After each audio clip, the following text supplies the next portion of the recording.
नमस्कार, आप देख रहे हैं जोहार झारखंड। मैं हूं आपके साथ रुचिका राज। बुलेटिन की शुरुआत इस वक्त की बड़ी खबर के साथ करेंगे। राज्य से इस वक्त की बड़ी खबर सामने आ रही है। ईडी ने संजीव लाल की पत्नी से की पूछताछ। तो कैश कांड में घंटों तक ये पूछताछ हुई।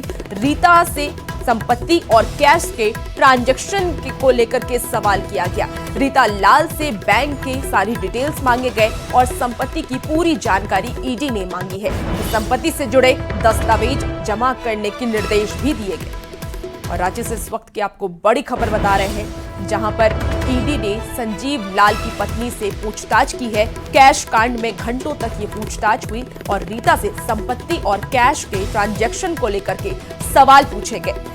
रीता लाल से बैंक के सारी डिटेल्स भी मांगे गए और संपत्ति की पूरी जानकारी ईडी ने मांगी है। साथ ही संपत्ति से जुड़े दस्तावेज जमा करने के निर्देश भी दिए गए।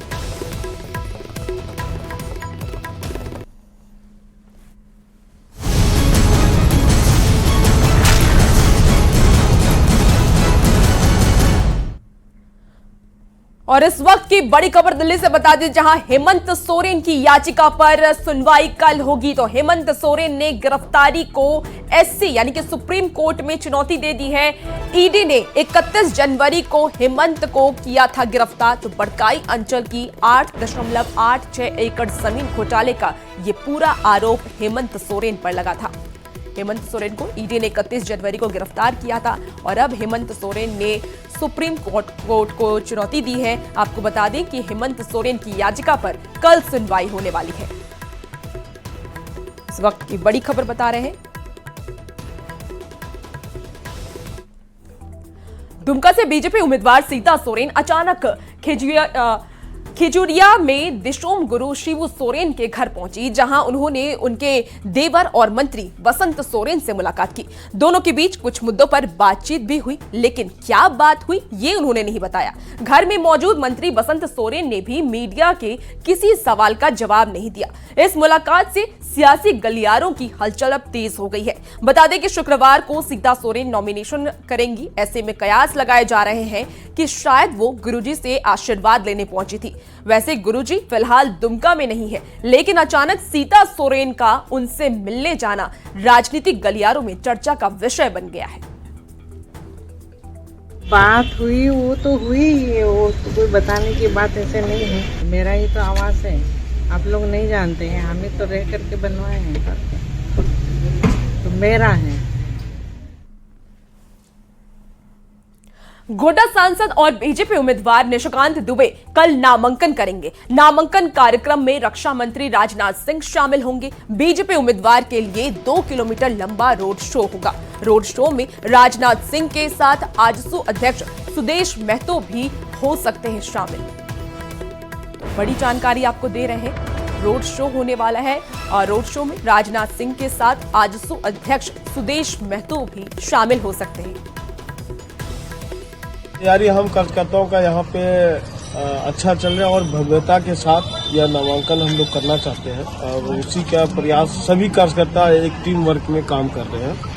और कार्यक्रम ये है कि सांसद जी ने जैसा वादा किया था कि हम ट्रेन से आएंगे नामांकन के लिए, वो देवघर से ही ट्रेन से आएंगे और गोड्डा रेलवे स्टेशन 12:10 तक वो पहुंच जाएंगे। उसके बाद उनके नॉमिनेशन में केंद्रीय जो मंत्री अपना राजनाथ सिंह जी आ रहे हैं।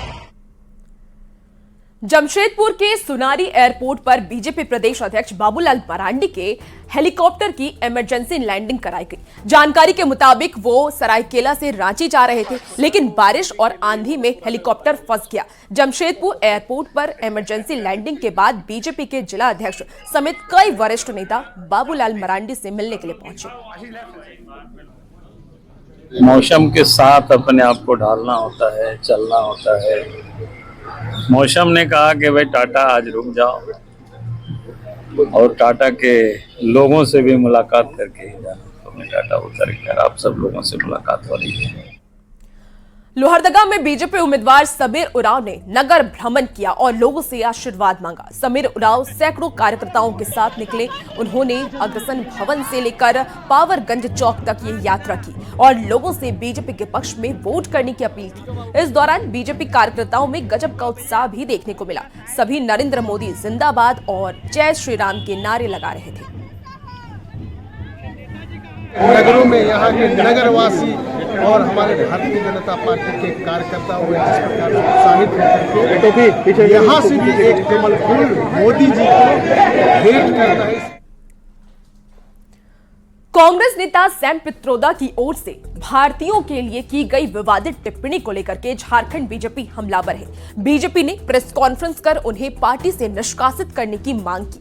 बीजेपी प्रवक्ता प्रतुल शाहदेव ने कहा कि उनका बयान कांग्रेस की सोच को दर्शाता है। भ्रष्टाचार को लेकर भी उन्होंने प्रदेश सरकार पर निशाना साधा।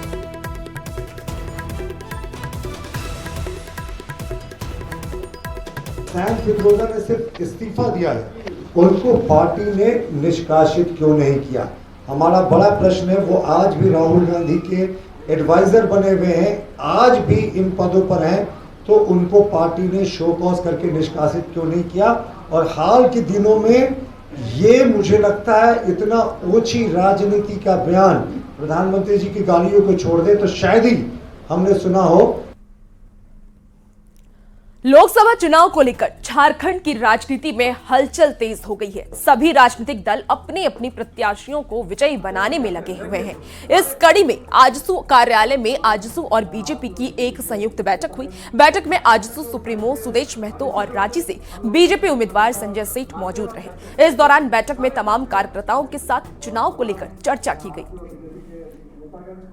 पार्टी के प्रमुख पदाधिकारियों के साथ आज हम लोगों ने बैठक किया और चुनाव संचालन के संदर्भ में, कार्यक्रमों के संदर्भ में चर्चाएं की। तुरंत विधानसभा चुनाव और जिस तरह भ्रष्टाचार झारखंड में ये चरम पे पहुंचा है, राज्य की जनता उससे मुक्ति चाहती है, इस जंगल राज से मुक्ति चाहती है।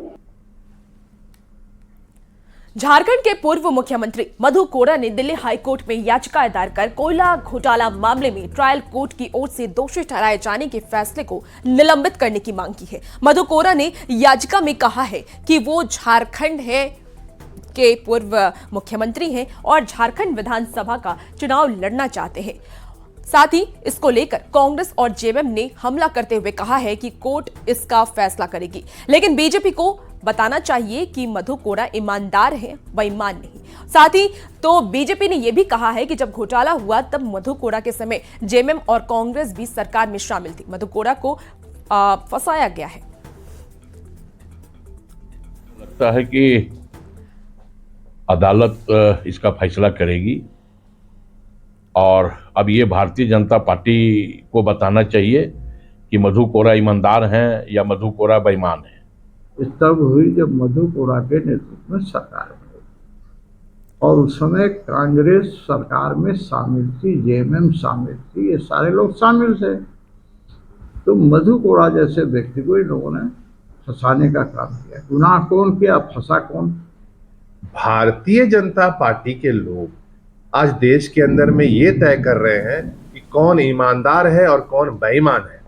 यही मधु कोड़ा जी को पानी पी पी कर गाली देने वाले लोग, भ्रष्टाचारी कहने वाले लोग आज उनकी गोद में जाकर के बैठे हुए हैं।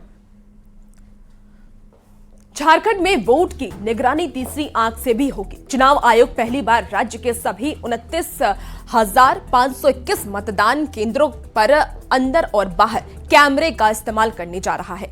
अत्याधुनिक सुविधा से युक्त इन कैमरों के जरिए जिला से लेकर दिल्ली के निर्वाचन आयोग में नजर रखी जाएगी।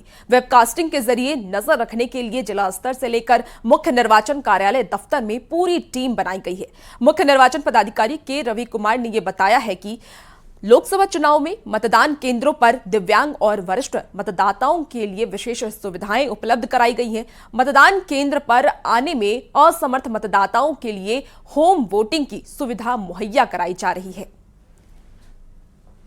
सभी बूथों पर क्या व्यवस्था रखना है, मतलब शूडमनी में फैसिलिटी था, गर्मी का देखते हुए उनका कितना व्यवस्था करना है, कितना भी फेज 4 में आ रहा है, सभी बूथों पर तैयारी हो गया। वहाँ पर उनका वोटर्स का शेड, परमानेंट शेड भी रहेगी, टेम्पररी भी शेड भी दिया जा रहा है।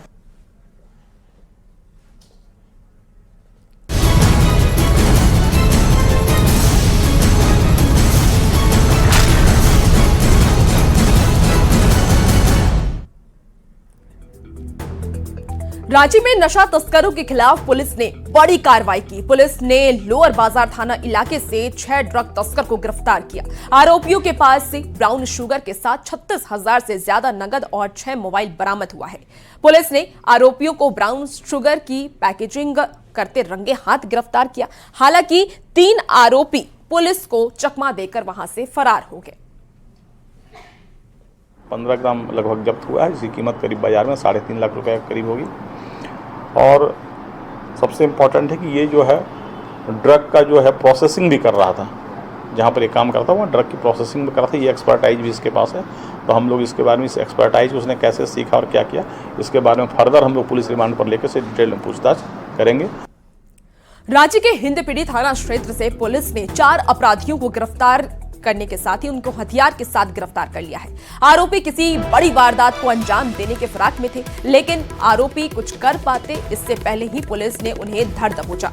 गिरोह का सरगना शहजाद भी पुलिस के हत्थे चढ़ा है। जानकारी के मुताबिक मोहम्मद शहजाद सजायाफ्ता है, उसे उम्र कैद की सजा मिली है। फिलहाल जमानत पर बाहर था और दोबारा किसी वारदात को अंजाम देने के फिराक में था। पुलिस ने आरोपियों के पास से देसी कट्टा, कारतूस और चाकू बरामद किया है। खतरनाक गैंग है जो क्राइम करने वाला है। उस सूचना पर जो है सूचना को फर्दर प्रोसेस करके अरेस्ट किया गया। अरेस्टेड जो क्रिमिनल्स थे उसमें 1-2 क्रिमिनल भाग भी गए, बाकी जो है 4। धनबाद सदर थाना क्षेत्र के लोबी सर्कुलर रोड से उत्सव विवाह भवन में हंगामा हो गया। रिंग सेरेमनी के दौरान उपद्रवियों ने युवकों ने लोगों के साथ मारपीट कर हंगामा किया है। घटना में आधा दर्जन लोग घायल हो गए। पूरी घटना सीसीटीवी कैमरे में कैद हो गई। सूचना पर पहुंची पुलिस ने 3 युवकों को हिरासत में लिया और घायलों को अस्पताल में भर्ती कराया।